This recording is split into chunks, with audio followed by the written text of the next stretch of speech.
Hey guys, welcome to the Simplify Your Life podcast.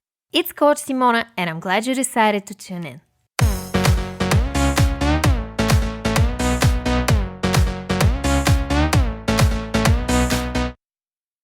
What's up everyone? In today's podcast episode, we're going to talk about emotional intelligence. And I'm going to give you 3 in-depth tips on how to master your emotions. Now let's jump right into it. I want to start off this podcast episode with one of my favorite quotes by Brian Tracy. It goes like this: 95% of your emotions are determined by how you interpret events to yourself. Before we get into my 3 tips on how to master your emotions, I want to quickly explain the difference between emotions and feelings. Emotions are lower-level responses that create biochemical and electrical reactions in the body that alter its physical state. Technically speaking, emotions are neurological reactions to an emotional trigger, while feelings are mental interpretations of your emotions. They are shaped by personal experiences, beliefs, memories, and thoughts linked to these emotions. So to make it even easier to understand, you always have a choice when it comes to experiencing a certain emotion. You can choose to resist it, try to rationalize it, reframe it, or simply let it be. While I obviously recommend experiencing your emotions without any judgment or mental chatter, it's unrealistic to put such high expectations on yourself. But for the most part, there are some effective ways to master your emotions, and it's time to get into my first tip. Be aware of your emotions. I want you to learn how to detach yourself from your emotions. If you haven't watched my video on how to become more self-aware, I will link it below. But to give you the gist of it, self-awareness is about looking at yourself from a third-person perspective and observing your emotions objectively and non-judgmentally. Here's a little exercise that I want you to practice every day. Every time you notice a change in your body, for example, joy, love, a buildup of fear or anger, try to name it. It's important not to say, "I am angry," because you're giving it more power and you're making it a part of your identity, which is exactly the opposite of detachment. Try saying, "This is anger." Or another example, if you feel that warm, fuzzy feeling inside, label it objectively by saying, "This is joy." What you'll notice in time is that you will not only acknowledge your emotions, but you will also have the power to choose whether or not to engage in a mental interpretation of them. My second tip is to understand the emotional triad.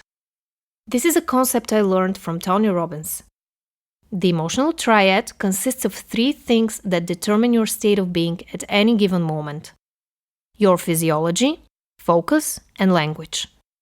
These 3 things control your emotions. Let's take a closer look at each one of them. First, let's talk about your physiology. Your emotions are dictated by your movement. How you use your body affects how you feel mentally and emotionally. You always have the power to change your state. For example, next time you experience sadness, take a look at your posture. Stand up, breathe deeply, and try to do a Superman power pose. That's just one example, but we'll cover that more in a future episode. Now, let's explore the second element of the triad: how your focus influences your emotions. Where your attention goes, energy flows. When you focus on the negative things that happen in your life, or you constantly find yourself worrying about the future, your predominant emotion will probably be fear. Mastering your emotions is all about being aware of them, but also making a conscious choice to change your focus and have more enjoyable emotions as a result. And the last one of the emotional triad is your language. How you talk to yourself every day in your head is extremely important. Notice what happens in your mind at all times. Be the silent observer of that nasty inner critic. I'll be uploading a new video on how to master your inner critic next week, so make sure to subscribe to my YouTube channel at youtube.com/coachsimona if you want to stay tuned for that. Once you become aware of your negative thought patterns and start reframing them, you will see a significant change in your emotional state, and you will improve your emotional intelligence. My third tip is to remember that this too shall pass. One of the most common reasons we get into these never-ending negativity loops is because we experience the same emotions, followed up by the same mental interpretations. And that leads to having the same negative feelings as a result. To break the pattern, we need to remember at all times that everything is temporary. By reminding yourself of this little mantra, "this too shall pass," you will ground yourself in reality and not give too much unnecessary attention to your bodily sensations. At the end of the day, your emotions are just reactions that are triggered by events that may or may not happen at the present moment. Some emotions are automatic reactions to previous trauma, and some emotions are directly linked to what's happening right here, right now. The one thing all emotions have in common is that they all pass. And the more you're aware of their fleeting nature, the easier it will be to master your emotions.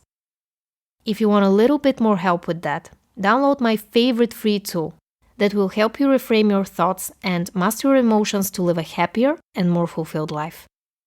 Link in the description box or visit bit.ly/bestmindhack. Let me know in the comments below. What emotion are you experiencing right now? Or perhaps what emotion bothers you the most? I'll go first. Right now, I feel excitement. And my least favorite emotion, and the one I have the hardest time dealing with, is fear. Sometimes I catch myself being too overwhelmed by future-related thoughts and not grounded enough in the present moment. If you enjoyed this episode, please like it. And subscribe to my channel if you don't want to miss out on my weekly podcast episodes. I love you guys, and I'll talk to you in the next one. Bye.